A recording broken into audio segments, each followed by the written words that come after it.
Bienvenidos, queridos amigos, a este su programa Libros del Libro. Que la paz de Dios pueda llegar hasta los lugares donde todos ustedes nos están mirando. En este maravilloso programa estamos analizando uno de los libros maravillosos de la Santa Palabra de Dios, como lo es el libro de los Hechos de los Apóstoles. A mi lado está nuestro querido pastor Ezequiel González. Bienvenido, pastor, a este programa Libros del Libro. Gracias, Sabino, que Dios te bendiga. Es un placer estar aquí una vez más para estudiar la palabra del Señor. Esperamos que cada amigo que está con nosotros acompañándonos pueda recibir la motivación dada por Dios de continuar hacia adelante en el estudio de la santa palabra del Señor. Amén, pastor. Vamos entonces a pedir la bendición de nuestro Dios a través de una corta oración. Oremos. Bondadoso Padre, que está en las alturas de los cielos, en esta hora le pedimos que usted nos dirija, que su Espíritu Santo pueda usarnos para la honra y la gloria de su nombre, y que cada uno de nuestros televidentes, donde quiera que nos estén viendo, ellos también puedan recibir en abundancia lo mismo que estamos pidiendo en este lugar. Sea una bendición especial para este programa, en el nombre de Jesús. Amén. Amén. Bien, pastor, estamos analizando el libro de los Hechos de los Apóstoles y en esta ocasión nos toca abordar el capítulo 3 del libro de los Hechos.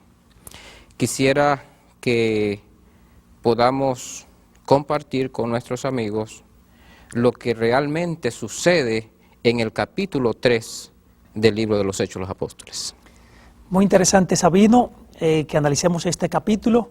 Es de vital importancia para el crecimiento de nuestra vida espiritual. Amigos míos, abre tu Biblia en el libro de Hechos, capítulo 3. Y vamos a analizar en una perspectiva resumida todo lo que se plantea en este capítulo en lo que concierne a la curación de aquel cojo. En primer lugar, debemos tener en cuenta que en este capítulo Lucas continúa la historia del crecimiento del cristianismo. El cristianismo está creciendo. Ya se entregaron a Cristo 3,000. Amén. Las personas siguen hacia adelante. Y al mismo tiempo de que Lucas en este capítulo habla del crecimiento del cristianismo, él también presenta el ejemplo de cómo los cristianos frecuentaban el templo de Jerusalén. Iban constantemente allí a orar, iban constantemente allí a alabar al Señor. Al mismo tiempo de que Lucas plantea allí cómo los cristianos frecuentaban el templo, él cuenta cómo los apóstoles, en este caso Pedro y Juan, subieron un día allí para reunirse en la hora nona, es a saber, las 3 de la tarde, que en un ratito estaremos analizando un poco concerniente a esa hora. Esta narración que se encuentra aquí en este capítulo 3 de Hechos, presenta el primer milagro efectuado por la comunidad apostólica, propiamente dicho, en la iglesia primitiva. El primer milagro desarrollado en la iglesia primitiva está grabado en el capítulo 3 del libro de los Hechos, lo que dio motivo a 2 predicaciones más. Date cuenta, Sabino, y a todos nuestros amigos, que en el capítulo 2 Pedro predica, después que viene el Espíritu Santo. Amén. Ahora, en el capítulo 3, después de este milagro efectuado por Dios a través de Pedro, entonces vienen 2 discursos más. 2 discursos más, y al mismo tiempo de que se plantean 2 discursos más, se habla allí, en este capítulo, del conflicto que tiene Pedro y Juan con las autoridades religiosas de su tiempo. Este conflicto prosigue hasta finales del capítulo 2. Hay algo muy interesante que sería bueno que tengamos en cuenta en este momento. Este episodio, Hechos capítulo 3, tiene los componentes usuales, de la historia de milagro en la tradición sinóptica. Amén. Si nosotros tomamos como ejemplo los evangelios sinópticos, en este caso Mateo, Marcos y Lucas, y lo comparamos los milagros realizados allí, nos daremos cuenta que el milagro que sucede en el capítulo 3 de Hechos cumple los componentes usuales. Por ejemplo, hay una situación descrita. El versículo 2 de Hechos 3 presenta esa situación descrita, a saber, un mendigo cojo de nacimiento. Así que una situación descrita. Por otro lado, palabra de mando. Pedro dice, según los versículos 4 al 6, levántate y anda. Orden. Sí, o sea, palabra de mando, un imperativo. Versículo 7 habla de la acción restaurada. Acción restaurada. Por otro lado, según lo que nos dice el versículo 8, curación ejecutada.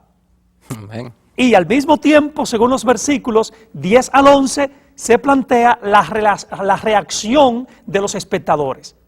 Así que, amigos y hermanos que están con nosotros en este momento, repetimos que el milagro del cual se habla en este capítulo cumple con los componentes usuales de una historia de milagro o de la historia de los milagros en la tradición sinóptica. Y eso es un punto muy importante que sería bueno que tengamos en cuenta. Hay algo más que resulta clave para tener una idea un poco más detenida en relación a Hechos capítulo 3, y es que Pedro y Juan son apóstoles importantes, son apóstoles especiales y hacen un milagro en nombre de Jesús. Amén. Lo hacen en nombre de Cristo. Y hay algo acá, Sabino, el contraste entre la plata y el oro que Pedro no tenía y el don de su poder revela el valor de lo que es peculiar para el cristianismo, es a saber, poder de curación en el nombre de Jesucristo. Amén. Pedro, en este caso también Juan, no tienen nada. Económicamente no hay nada en ellos. No tenían, o sea, ellos no hablaron mentira, ellos hablaron la verdad, no tenemos oro, no tenemos plata. Lo que indica esto, que el poder del cristiano no radica en el dinero, aunque el dinero es importante, pero en su propia esfera. Correcto. Lo primordial para el cristiano es el poder de Dios, Amén. el poder de Jesucristo. Amén. Así que Pedro y Juan le dicen, mira, no tenemos nada, no tenemos dinero, no tenemos oro, no tenemos plata. Aquí se plantea lo que es peculiar, lo que es esencial para el cristianismo, poder en Amén. Jesucristo que faculta A sus para hijos. la ejecutación de una curación. Y hoy en día entendamos la curación en una perspectiva espiritual. Hoy el mayor de los milagros es la curación espiritual, el Amén. perdón de los pecados. Este milagro que está en el capítulo 3 de Hechos sobresale en este mismo libro por las dos interpretaciones que Pedro le da en su mensaje, o en los mensajes que él da. Si nosotros, y ya más adelante, en una ocasión posterior, vamos a estar hablando sobre los discursos que Pedro da a raíz de este milagro.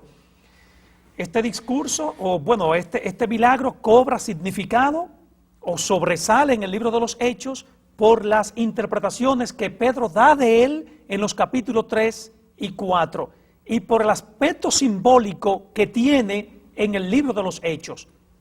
El milagro viene a ser entonces así un modo de ampliar el testimonio de los apóstoles, en este caso, predicar el evangelio y propagar la palabra del Señor. Así que este milagro es como un empuje a la propagación del mensaje y eso lo veremos más adelante. Amén. Quiero en esta oportunidad, en una forma muy resumida, a hablar del versículo 1. ¿Cómo nos dice, Sabino, el versículo 1 de Hechos capítulo 3? Pedro y Juan subían juntos al templo a la hora novena de la oración. Bien, Este episodio presenta una cláusula, y la cláusula es: Pedro y Juan suben al templo. O sea, con esta cláusula se introduce el milagro. Lucas usa un verbo ordinario en griego, y el verbo ordinario que usa es, transliterado, subir, subir. El hecho de que Lucas usa este verbo ordinario, subir, en griego, apunta que el templo estaba ubicado en una parte alta en Jerusalén. Estaba ubicado en una parte alta en Jerusalén. Así que, dice la Biblia, Pedro y Juan suben. Lo que indica, sí, el templo está en un lugar alto. Suben allí, Pedro y Juan. Pedro y Juan aparecen juntos en reiterados, o sea, en muchísimos lugares. Lo que indica que el hecho de que Pedro y Juan también aparecen juntos aquí, en este capítulo, y al mismo tiempo los evangelios, permite que haya una unión entre los hechos y los evangelios. Y esto es muy importante, amigos míos. Calculemos bien.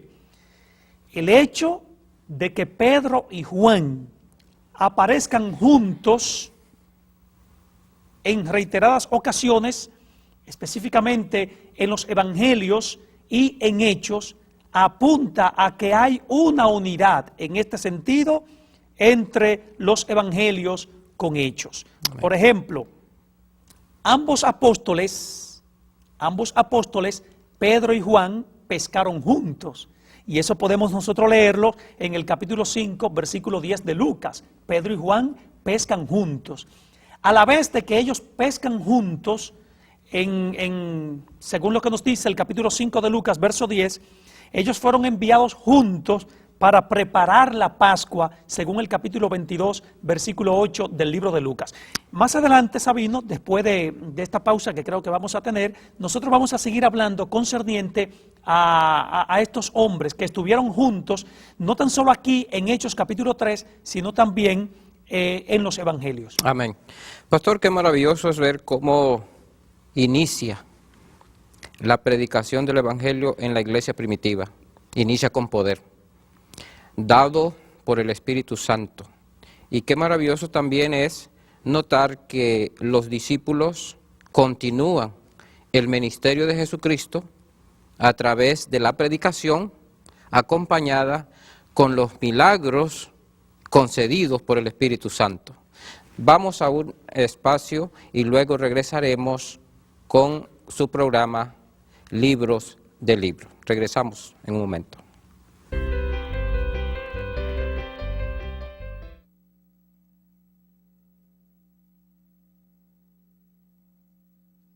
Queridos amigos, con su programa Libros del Libro, donde estamos analizando el libro de los Hechos de los Apóstoles. Hemos analizado en nuestra primera sección el comienzo del capítulo 3. Ahora, pastor, sabemos que Pedro y Juan suben a la hora nona al templo a orar. ¿Nos podría usted ampliar un poquito acerca de qué hay de esa hora? Muy bien, Sabino, vamos a hablar un poquito concerniente a la hora nona, pero antes quiero resumir lo que estuvimos planteando antes de la pausa, es a saber el compañerismo que existió entre Pedro y Juan. Decíamos antes de la pausa, basado en la palabra del Señor, que Pedro y Juan, por el hecho de que aparecen juntos acá en el libro de Hechos capítulo 3, ligan estrechamente este relato con los evangelios. Decíamos que Pedro y Juan pescaron juntos, según lo que nos dice el capítulo 5 de Lucas, versículo 10. Al mismo tiempo de que Pedro y Juan pescan juntos, fueron enviados juntos para preparar la Pascua, según lo que nos dice el libro de Lucas, capítulo 22, versículo 8. Notemos que estas personas, Pedro y Juan, parece que eran buenos amigos. Fieles compañeros. Eran fieles compañeros. Por ejemplo, la noche del juicio de Jesús, Juan, que era conocido por los que componían, o los que formaban parte de la casa del sumo sacerdote, llevó a Pedro al palacio de ese jerarca. Según lo que nos dice el libro de Juan, específicamente el capítulo 18, los versículos 15 al 16. Pedro y Juan serán enviados más tarde para ayudar a Felipe en su ministerio en Samaria, según lo que nos dice el capítulo 8 de Hechos, y ya más adelante nosotros vamos a estar tocando esto. Por otro lado, fueron enviados con Jacobo para la obra hecha con Pablo y Bernabé entre los gentiles, según lo que nos dice el libro de Gálatas capítulo 2 versículo 9. Por lo tanto, la razón de que aparezcan juntos es una consecuencia directa de la camaradería que existía en esta persona. Eran buenos amigos y con esto no hay inconveniente. Como eran buenos amigos, entonces ellos habían desarrollado muchos compromisos juntos, habían desarrollado muchas actividades juntas. Se gozaban trabajando juntos. Se gozaban trabajando juntos. Y esto es una gran bendición, amigos, que nosotros podamos tener amistades, o sea, podamos trabajar a gusto. Y amén. Se espera que trabajemos a gusto. Eso es lo que se espera. Sí, amén. Y es un puntito muy importante. Bien, yendo a la pregunta que me hiciste, Sabino, a la hora nona. Lo primero que debemos de tener en cuenta, la hora nona son las 3 de la tarde. Se acostumbraba a contar el día a partir de las 6 de la mañana.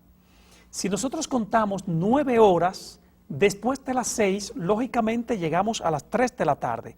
Esta era la hora del sacrificio.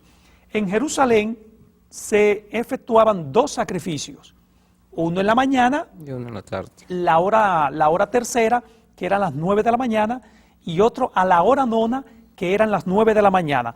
De esto nos hablan los escritos del Antiguo Testamento. Pudiésemos poner varias citas. Por ejemplo, el libro de Éxodo, capítulo 29, versículo 39, nos habla de esto. 2 sacrificios, uno en la mañana y otro en la tarde, constantemente.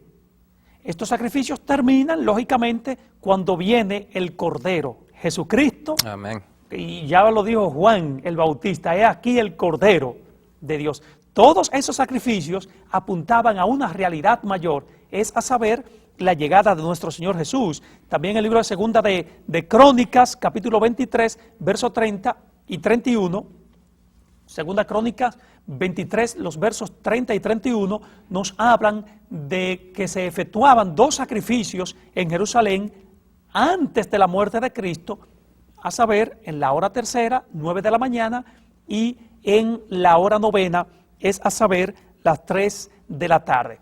Algo muy especial, amigo mío, que debemos tener en cuenta en este momento en relación a la hora del sacrificio. Estos sacrificios se ofrecían con incienso. Interesante. Se ofrecían con incienso. Y esas horas, o sea, en esas horas, los piadosos iban al templo a orar. A esas horas, los piadosos iban al templo a adorar al Señor. Iban allí. Esas horas, a la vez de que los piadosos iban a orar, en esas horas eran conocidas como la hora del incienso o la hora de la oración. Si nosotros leemos, por ejemplo, el libro de Lucas, capítulo 1, los versículos 9 al 10, allí se nos habla del momento en que Zacarías está quemando incienso. Y observamos que Zacarías quema incienso a la hora del sacrificio. Y si nosotros leemos los versículos 9 y 10, nos dice que esa hora se conocía como la hora del incienso o la hora de la oración. Así que entendamos, amigos míos, 2 sacrificios en Jerusalén. La hora tercera, 9 de la mañana, y la hora novena, a saber, las 3 de la tarde. A esas horas los piadosos iban al templo a orar, iban al templo a glorificar al Señor. Amén. Esas horas eran conocidas como las horas de quemar incienso o las horas de la oración. Es interesante notar que el momento de la oración coincide con el sacrificio. Al mismo tiempo llegan. Nota, es interesante notar que la hora de la oración, o sea, Pedro y Juan van al templo a orar a una hora que coincidía con el sacrificio. Y todo porque esa hora se conocía como la hora de la oración. El hecho de que Pedro y Juan van al templo a orar a una hora que coincidía con el momento de los sacrificios indica que la oración está íntimamente ligada al sacrificio. La palabra sacrificio significa cerca. Amén. La palabra sacrificio significa cerca de acuerdo a la raíz hebrea. Cerca. De igual manera, como los sacrificios, Dios quiere estar cerca. Así que cuando una persona ora, no se eleva a Dios, más bien Dios viene a esa persona. Amén. Entonces, entendamos este puntito, muy amplio, pero motivo a tiempo hay que resumirlo. La palabra sacrificio, de acuerdo a la raíz griega, significa cerca. El hecho de que la hora de la oración coincidía con el sacrificio apunta implícitamente que la oración es un acto que está que coincide o está en estrecha relación con el sacrificio. O sea, yo oro y estoy cerca de Dios. Cerca de Dios. No porque yo suba a Él, sino porque Él viene a mí. Amén. Tremendo. Amén. Y eso es un gran misterio, eso es una gran bendición, entender que cuando se ora, Dios viene a nuestra vida. Así que Pedro y Juan van a orar al templo como de costumbre, a la hora tercera, a la hora novena, la hora del sacrificio. Cuando van a orar, se encuentran con un incidente interesante. El incidente con el que se encuentran Pedro y Juan es con un hombre. Este hombre estaba cojo. La realidad de un cojo era que tenía problemas. Una persona coja, un mendigo, paralítico, o sea, cojo, no podía valerse por sí mismo. Dice la Biblia que a él lo llevaban allí. Cada día. Cada día allí. El atrio exterior, tal como lo reconstruyó y lo extendió Herodes, no formaba parte de los recintos sagrados del templo, tomando el sentido concreto de la palabra. Estaba abierto para los gentiles, solamente para los gentiles. Por eso, en reiteradas ocasiones, refiriéndose al atrio exterior, se decía el atrio de los gentiles. Desde este atrio se podía subir escalones para pasar a través de la barrera que los separaba de los atrios interiores. Cuando se atravesaba este atrio, entonces se entraban a los atrios interiores. Y el primer atrio interior, donde se guardaba el tesoro, se conocía como el atrio de las mujeres, por la razón de que las mujeres tenían que detenerse allí. El siguiente atrio era denominado el atrio de Israel, donde solamente podían entrar los laicos. Luego, el atrio, el de más adentro, el atrio sacerdotal, allí podían entrar, allí estaba el altar de los holocaustos, y al extremo occidental estaba específicamente allí el santuario, con sus dos compartimientos, el lugar santo y el lugar santísimo. Y esto es un punto muy importante que sería bueno que tengamos en cuenta. Ahora, déjame decirte algo, Sabino, y también a nuestros amigos, aunque no vamos a abundar en base a esto, las barreras que separaban el atrio exterior de los atrios interiores tenían inscripciones en griego y en latín donde habían advertencia para que el gentil no entre.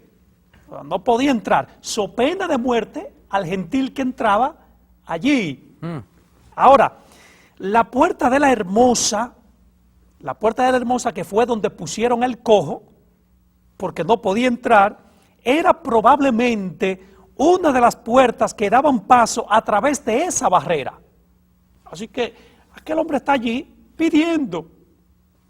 Y dice la Biblia que entró Pedro y Juan, entraron. Y cuando estaban entrando, subiendo allí las escaleras, dice la Biblia que aquel hombre le pide dinero. Y al pedirle dinero, Pedro le dice, nosotros no tenemos.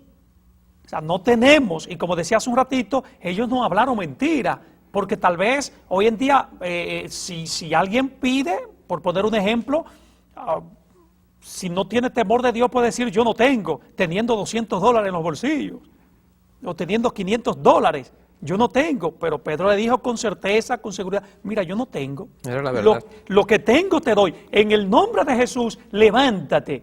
Nota que el milagro se desarrolla no a raíz del dinero, más bien el milagro se desarrolla por el hecho de que Pedro y al mismo tiempo Juan eran recipiente donde había sido derramado el poder del Espíritu Santo. Amigos míos, este gran milagro dio como resultado la motivación para que Pedro dé un discurso. Y este discurso trajo muchísimas personas a los pies de nuestro Señor Jesucristo. Bien, pastor, tenemos esta información tan hermosa en donde el Espíritu Santo se manifiesta en estos dos hombres, y podemos ver también, mi querido amigo que nos estás mirando, que también el Espíritu Santo quiere manifestarse en tu vida. El Señor Jesús mandó a sus hijos para que predicáramos este bendito evangelio. Te hacemos una invitación especial, que también tú puedas levantar las manos como las levantó ese cojo. Y Dios quiere decirte a través de un siervo que está cerca donde tú vives y un día va a llegar a visitarte: lo único que tenemos y lo que tenemos te damos. Levántate en el nombre de Cristo Jesús. Que Dios te guarde y te bendiga es nuestra oración.